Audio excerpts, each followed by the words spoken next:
आशा के मोती चैनल में आपका स्वागत है।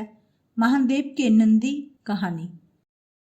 महादेव ने नंदी के सिर को अपने विशाल हाथों में लिया और उसके माथे को सहलाते हुए दिव्य स्वर में बोले, उठो नंदी, आंखें खोलो, देखो मैं आ गया हूँ। नंदी की आंखों से अश्रु बहते ही जा रहे थे।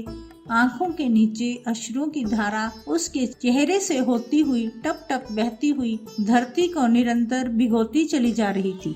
उसे विश्वास ही नहीं हो रहा था कि यह महादेव का स्वर है।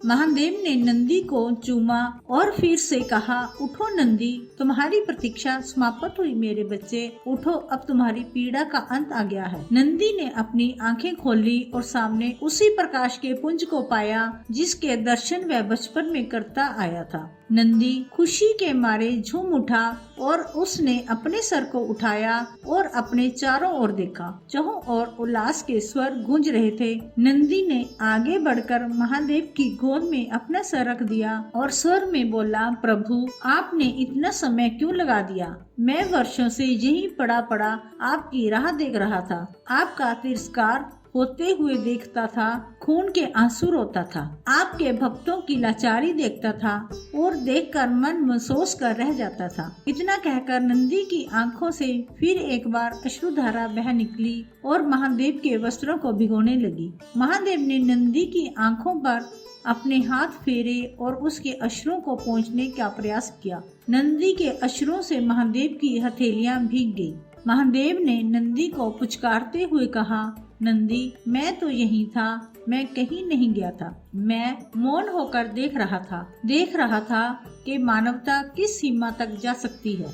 देख रहा था कि मेरे भक्त मेरे पास कब आते हैं, कब वे आतताइयों से मेरे लिए प्रश्न करते हैं, कब वे मुझे ढूंढ निकालते हैं। मैं वर्षों से प्रतीक्षा कर रहा था। मेरे देखते ही देखते बहुत लोग आए और चले गए। शासन अध्यक्ष बदले, परंतु किसी ने भी मेरी सुध नहीं ली। मैं सब देख रहा था, उनके पापों को देख रहा था। फिर भी मैंने प्रतीक्षा की कि मेरे सच्चे भक्त एक दिन आएंगे।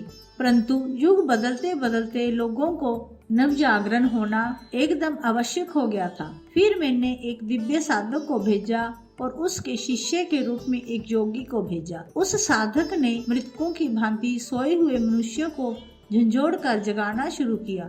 उसने इन सबको उनके श्रेष्ठ होने का बोध करवाया और उन्हें मेरी याद दिला दी। अब वे सब अधीर होकर मुझे ढूंढने लगे हैं।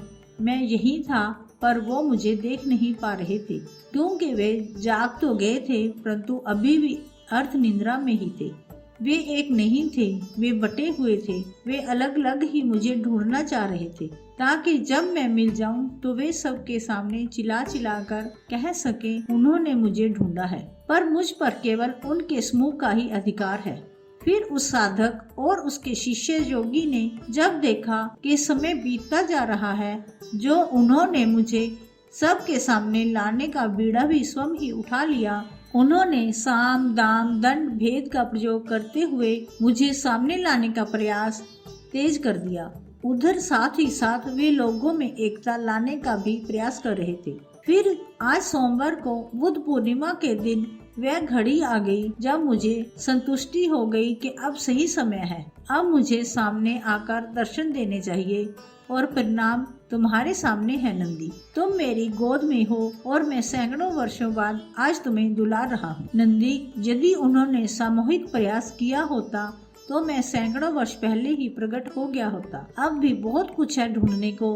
अब भी ये सब लोग सामूहिक प्रयास करें तो मेरे कई और रूप हैं जो प्रतीक्षा कर रहे हैं। इस प्रतीक्षा का अंत अब निकट है। सब पत्थरों को उठाकर उनके नीचे देखो, मैं सब जगह दिखाई दूंगा। इतना कहकर महादेव उठ खड़े हुए और नंदी से बोले, बहुत दिन हो गए कैलाश की ओर नहीं गए, चलो जरा कैलाश की ओर चलो। और फिर महादेव को अपनी पीठ पर बिठाकर नंदी कैलाश की ओर बढ़ चला। हर हर महादेव।